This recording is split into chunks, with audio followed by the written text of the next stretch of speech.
میر جعفر کون تھا اور کس لیے مشہور ہوئے؟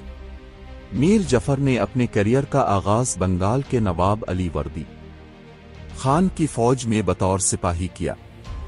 اپنے چالاک دماغ اور سفارتکاری کی وجہ سے اس نے علی وردی خان کا اعتماد جیت لیا اور کمانڈر کا عہدہ حاصل کیا۔ علی وردی خان نے اپنی بھانجی کی شادی میر جعفر سے کی۔ بنگال کا نواب بننا میر جعفر کی آرزو تھی، جس کے لیے وہ اپنے مذموم مقاصد کے حصول کے لیے کسی بھی حد تک جانے کو تیار تھے۔ میر جعفر نے تخت پر قبضہ کرنے کے لیے علی وردی خان کو قتل کرنے کا منصوبہ بنایا، لیکن سازش کا پردہ فاش ہو گیا اور نواب علی وردی خان کو جعفر کے ارادوں سے آگاہ کر دیا گیا۔ اس سے پہلے کہ نواب میر جعفر کے خلاف کوئی کارروائی کر پاتا، اس کی موت قدرتی وجوہات کی بنا پر ہوئی اور اس کا بھتیجا سراج الدولہ اس کے بعد بنگال کا نواب بنا۔ بنگال ان برسوں کے دوران دنیا کی امیر ترین ریاستوں میں سے ایک تھا اور انگریز برصغیر پاک و ہند میں قدم جمانا چاہتے تھے اور بنگال کے خزانوں کو بھی استعمال کرنا چاہتے تھے۔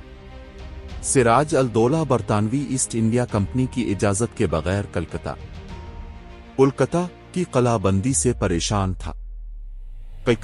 کولکتہ کے برطانوی گورنر نے شہر کی مضبوطی بند کرنے کی اپنی بار بار کی درخواستوں سے انکار جاری رکھا۔ اس یقین کے ساتھ کہ انگریز اس کی تعمیل نہیں کریں گے، سراج الدولہ نے راستے میں قاسم بازار میں انگریزی چوکی لے کر شہر پر کوچ کیا۔ اس کے پہنچنے کے تھوڑی دیر بعد 16 جون 1756 کو گورنر، اس کے عملے کی اکثریت اور کئی برطانوی باشندے بندرگاہ میں انگریزی بحری جہازوں کی حفاظت کے لیے فورٹ ولیم سے فرار ہو گئے۔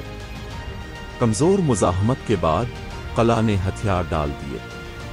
انگریزوں نے سراج الدولہ کے جنرل میر جعفر کے ساتھ مل کر نواب کا تختہ الٹنے کی سازش کر کے اپنے اقتدار کی پوزیشن کو مضبوط کیا۔ رشوت کے ذریعے ہندو بینکروں اور اس کی فوج کو الگ کرنے کے بعد سراج الدولہ کو پلیسی میں ان کی غداری کا نشانہ بنایا گیا، جہاں 30 جون 1757 کو کلائیو نے تقریباً 3000 کی فوج کے ساتھ پلیسی کی جنگ میں نواب اور اس کی 50,000 کی فوج کو شکست دی۔ سراج الدولہ بھاگ کر مرشد آباد چلا گیا، لیکن اسے جلد ہی گرفتار کر کے قتل کر دیا گیا۔ نواب سراج الدولہ کے دور حکومت کا اختتام بنگال پر برطانوی ایسٹ انڈیا کمپنی کی حکمرانی کا آغاز ہوا اور بعد میں تقریباً پورے ہندوستان پر ایک غدار کی غداری کی بدولت میر جعفر کو بنگال کے کٹ پتلی نواب کے طور پر نصب کیا گیا تھا، لیکن اس کی بے اثری سے ناخوش اس نے چوہے کے ساتھ مل کر بنگال سے انگریزوں کا تختہ الٹنے کی سازش کی۔ انگریزوں نے ولندیزیوں کو شکست دی اور میر جعفر کو اقتدار سے ہٹا دیا گیا۔